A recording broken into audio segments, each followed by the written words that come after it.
নমস্কার, আমার আরো একটি নতুন ব্লগে সকলকে স্বাগত জানিয়ে শুরু করছি আরো একটি নতুন ভিডিও। আজ আমরা যাব আমডাঙ্গা করুণাময়ী কালীবাড়ি মন্দির যাব। তো যারা যারা ট্রেনে করে আসতে চাইছেন শিয়ালদা থেকে, আমার মনে হয় বিড়া স্টেশনে নামাই ভালো। তাছাড়া বারাসাত স্টেশনে নেমে চাপাডালি বাস স্ট্যান্ড থেকে 87 বাস ধরলে আপনি আমডাঙ্গা কালীবাড়ি কাছারি মোড়ে নামতে পারবেন। আমরা নেমেছি বিড়া স্টেশনে, এটাই দেখলাম সুবিধা। বিড়া স্টেশনে নেমে কোনো রকম হাঁটাহাঁটি না করে স্টেশন থেকেই অটো পাওয়া যায়, মাত্র 20 টাকা ভাড়া করে অটোতে উঠে পড়লাম। এই অটোগুলো যাবে কাছারি মোড়। কাছারি মোড় নেমে মাত্র 5 মিনিট গলি থেকে হেঁটে গেলেই 5 মিনিটে পৌঁছে যাব কালী মন্দিরে। আর যদি বারাসাতের থেকে কেউ বাসে আসে তাহলেও কাছারি মোড় নামতে হবে। এটা একটা ভেতরের রাস্তা দিয়ে অটোওয়ালা বলল সামনের কাছারি মোড়ের ঠিক 1 মিনিট আগের গলি দিয়ে আপনারা ঢুকে যান, তাহলে আপনাদের খুব কম সময় লাগবে। আমরা 5 মিনিট হাঁটা পথে এসে মন্দিরের সামনে পৌঁছে চলে আসলাম। সবার প্রথমে এত দেরি হয়ে গেছিল আমাদের যেতে, 1টা বেজে গেলেই মন্দির বন্ধ করে দেবে। তার জন্য আমরা তাড়াতাড়ি করে ডালা নিয়ে নিলাম। আর দোকানের উনি বললো তাড়াতাড়ি করে আগে পুজোটা দিয়ে আসুন। এই ডালাটা কিন্তু আমাদের 50 টাকা নিয়েছে, 51 টাকা ডালা। এই 51 টাকা ডালার মধ্যে কিন্তু 5 রকমের ফল আছে, বাতাসা আছে, ফুল আছে, আলতা, সিঁদুর সবই আছে, মানে এত কম পয়সার ডালা। এবার আমি উপরে কিন্তু যে মেন আমাদের মা আছে করুণাময়ী মা, সেখানে কিন্তু আপনার ক্যামেরা অ্যালাউ নেই কোনো রকম। আর এই যে মন্দিরের ভেতরটা আমরা একটু ক্যামেরা করে ভিডিও করেছি। এখানে ভোগ প্রসাদ গ্রহণ করারও জায়গা আছে। আমি মন্দিরটার বাইরে থেকে কিন্তু প্রথমে দেখালাম না, প্রথমেই আমি সামনে থেকে ভেতরটা দেখিয়ে দিলাম, কারণ আমি এত তাড়াহুড়ো করে পুজো দিতে চলে এসেছি, বাইরেটার ভিডিও এখনো করা হয়নি। আগে মন্দিরের ভেতরে ভিডিওটা করে তারপর আমি বাইরে গিয়ে ভিডিওটা করেছি। এই মন্দিরের গা থেকে কিন্তু পুরো শিব মন্দিরগুলো পরপর সাজানো আছে, আর করুণাময়ী মা আছে উপরে। পরপর শিব মন্দিরগুলো আছে চৌকো করে। এটি কিন্তু 500 বছরেরও পুরনো মন্দির। এই মন্দিরটি নিয়ে অনেক কাহিনী আছে। এই করুণাময়ী মা কথা বলে, এই করুণাময়ী মা এখানে নাকি সবাই বিয়ে পড়ানো হয়, তারপরে গাড়ি পুজো দিতে আসে সবার। এখানে নাকি যে কেউ মনের কামনা নিয়ে আসলে সবার নাকি কামনা পূরণ হয়। চারপাশটা কিন্তু মন্দিরের সামনেটা, অন্য মন্দিরে কি সামনে মায়ের মন্দির থাকে আর পেছন দিকে কিন্তু এই শিব ঠাকুরের মন্দিরগুলো থাকে। এইখানে কিন্তু ঠিক উল্টো, ঢুকতেই কিন্তু শিব মন্দিরগুলো আছে, তারপরে সিঁড়ি দিয়ে গিয়ে উপরে আপনার মায়ের মন্দির আছে। এই যে সিঁড়িটা দেখতে পাচ্ছেন, সিঁড়িটা দিয়ে গিয়ে দোতলায় মা আছে। আর এই যে মাঝখানে আছে, এখানে প্রদীপ মোমবাতি সবকিছু জ্বালানো হয়। আর এটা হলো ভোগ প্রসাদ গ্রহণ করার জায়গা। ভোগ প্রসাদের মূল্য হলো 80 টাকা।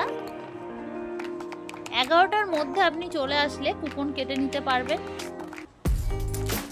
এই মন্দির থেকে বেরিয়ে পাশেই আছে একটা রাধা কৃষ্ণের যুগল মন্দির।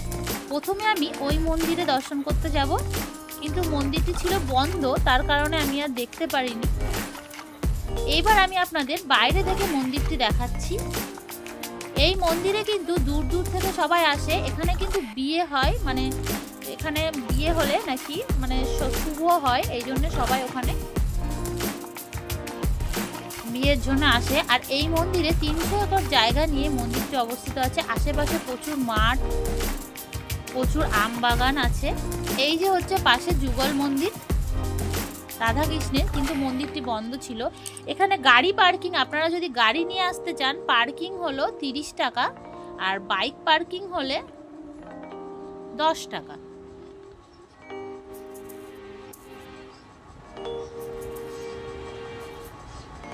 মন্দিরের পাশে আছে একটা বড় পুকুর।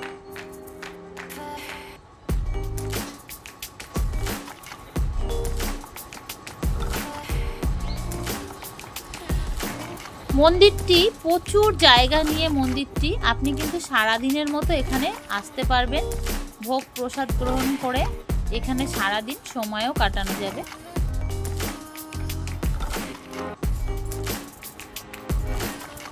পাশে আছে প্রচুর একটা অনেক বড় পুকুর আছে। আর এত শান্ত পরিবেশ, এখানে আসলে মনটাই পুরো শান্তি হয়ে যায়। বাইরে থেকে ঠিক এই রকম দেখতে মন্দিরটি। মন্দিরটি ঢুকতেই সামনেই এই শিব মন্দিরগুলো দিয়ে ঘেরাও আছে, আর পেছন দিকটা মায়ের মন্দির আছে। সচরাচর হয় কি আগে মায়ের মন্দির থাকে, তারপরে গিয়ে শিব ঠাকুরের মন্দিরগুলো থাকে। বাগানটা একটু পুরো ঘুরে দেখবো আমরা। বাগানটা খুব সুন্দর, ওইদিকে আরো অনেক চাষ হচ্ছে।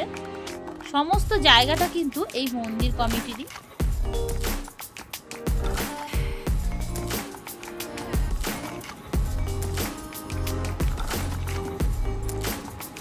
ওখানেরই কমিটিরই একজন আছে, সে আমাদেরকে ভালো করে ঘুরিয়ে দেখালো সব জায়গাগুলো।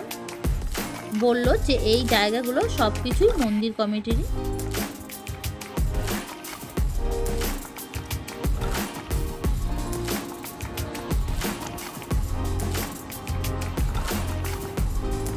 সারাটা দিন আমরা এখানে ভালোই সময় কাটালাম। এখানে ভোগ প্রসাদ গ্রহণ করলাম। এখানে সমস্ত রকম ফুলকপি, আলু, বাঁধাকপি সমস্ত কিছু এখানে চাষ করা হয়।